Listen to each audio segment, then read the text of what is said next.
Would you let a killer profit from telling the story of his own crimes? After David Berkowitz was arrested, New York wanted answers. For more than a year, the city had lived in fear. Now the man behind the name was in custody, and everyone wanted to know why. Berkowitz confessed to the shootings. He claimed a demon speaking through a neighbor's dog had ordered him to kill.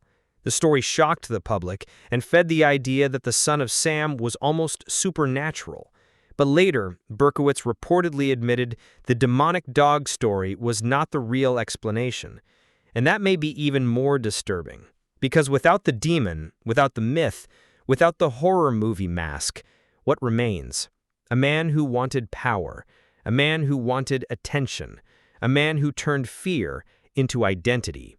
In 1978, Berkowitz pleaded guilty and was sentenced to 6 consecutive life sentences. But the case did not end in the courtroom. It changed American law.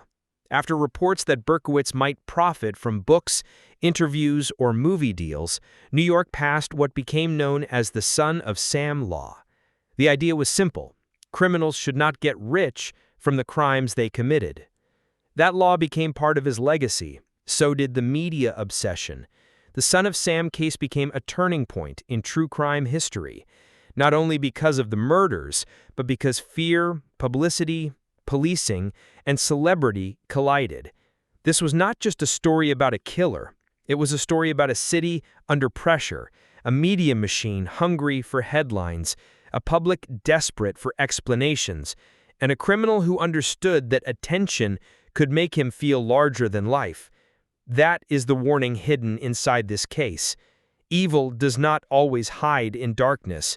Sometimes it performs under a spotlight, and sometimes the spotlight makes it grow. David Berkowitz was captured, but the questions remain.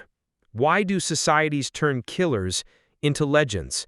Why do we remember their names more than their victims? And how do we tell dark history without feeding the darkness?